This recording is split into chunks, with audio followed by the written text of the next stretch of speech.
Municipal నూతనంగా ఎన్నికైనటువంటి సభ్యులతోని budget meeting ఏర్పాటు చేయడం జరిగింది. 2026-27 బడ్జెట్ అనేది ఈరోజు ప్రవేశపెట్టడం జరిగింది. ఆ బడ్జెట్లో భాగంగా మేము గతంలో చైర్మన్ గారికి పదవి బాధ్యతలు ఇచ్చే ముందు మేము తర్వాత కమిషనర్ గారిని అడిగాము.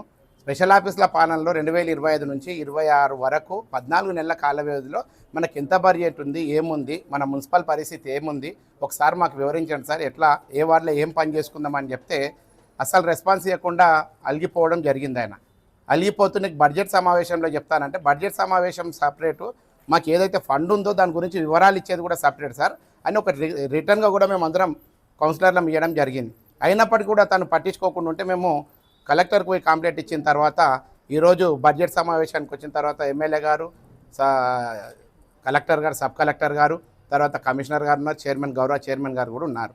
ఉన్న తర్వాత మేము బడ్జెట్ గురించి చెప్తుంటే బడ్జెట్ తెచ్చిపెట్టండి, బడ్జెట్ అంచనా వ్యయం ఉంటుంది, అది మా గురి ఓకే ఆమోదం తెలుపుతున్నాం. గతంలో జరిగిన ఖర్చు గురించి చెప్పండి అని అంటే 4 కోట్ల ఖర్చు దాన్ని ముంగల పెట్టిండు. దానికి ఇది ఫ్రాడ్ ఉందంటే కూడా ఏం ఫ్రాడ్ లేదు, నేను దాన్ని అన్నిటికీ నేను భరిస్తాను, నేను చూపిస్తాను అంటుండు, కానీ తెచ్చి ముంగట పెట్టడం జరుగుతలేదు. ఏమన్నా అడిగితే పార్టీ వైజ్గా ఆయనే డివైడ్ చేస్తుండు. లేని రాజకీయంగా మున్సిపాల్ని భ్రష్టు పట్టించేటటువంటి పరిస్థితి చేస్తుండు. ఇప్పుడు సమ్మర్ ఉంది, మనకు కొన్ని దగ్గర వాటర్ ట్యాంకులు చిన్నగా ఉన్నాయి, వాటర్ ప్రాబ్లం ఉంది సార్, మనం ఒక సమావేశం పెట్టుకుందాం మున్సిపల్లా, సమ్మర్ ఉంది కాబట్టి అందరం కూడా వాటర్ ప్రాబ్లం ఏంది అనేది కూడా మనం చర్చించుకుందామంటే దానికి సంబంధం లేదు.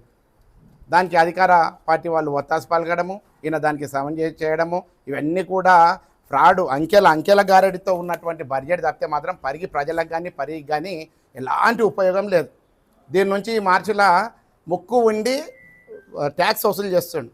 ట్యాక్స్ కూడా 3 రేట్ 4 రేట్ పెరిగినాయి, లైన్ కడుతుండ్రు, ఎందుకు పెరిగినాయి అని చెప్పి అడిగితే కూడా ఒక సమాధానం చెప్పేటటువంటి ఆఫీస్ పాలన లేదు. ఇక్కడ ఏమన్నా అడిగితే పార్టీ వైజ్గా డివైడ్ చేయడం, వాళ్ళు చూడడం. ప్రజల గురించి మనం ఉన్నామా లేక పార్టీల గురించి ఉన్నామా ఒకసారి కనుక్కోండి.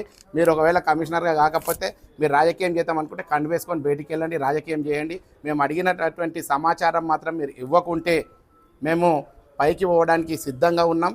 దయచేసి ప్రజలటువంటి సొమ్ము అనేది భ్రష్టు పట్టకుండా ప్రజల కొరకు మాత్రమే ఉపయోగించాలని మేము ఈ సమావేశంలో కోరడం జరిగింది.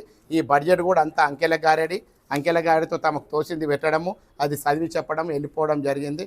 గౌరవ ఎమ్మెల్యే గారు కూడా వచ్చారు, వాళ్ళు కూడా వారికే సపోర్ట్ చేస్తూ మాట్లాడడం చాలా బాధగా అనిపించింది. సార్ కూడా మీరు అని చెప్పి సంబోధించడం, మీ పార్టీ అనేది గతంలో ఫ్రాడ్ జరిగింది కదంటే గతంలో ఫ్రాడ్ జరిగితే ఇప్పుడు ఫ్రాడ్ చేస్తారా, దాన్ని సరి చేస్తారా అని చెప్పి మాట్లాడితే టైం ఇవ్వండి అనడం. ఆ టైం ఇవ్వకపోవడానికి ఏముంది, టైం తీసుకొని మీరు ఇలాంటి సంవత్సరం అనేది చిన్న సమస్యలపైన చర్చించంటే టైం ఇవ్వకపోవడంతో దాదాపు ఒక 2 నెలలు గడుస్తుంది. ఎక్కడ సమస్యలు అక్కడనే ఉన్నాయి కాబట్టి దీని మీద తగిన చర్య పెద్దలకు CDMA వరకు కూడా మేము పోయి దాన్ని కంప్లైంట్ ఇచ్చి చర్చిస్తామని తెలియజేస్తున్నాం.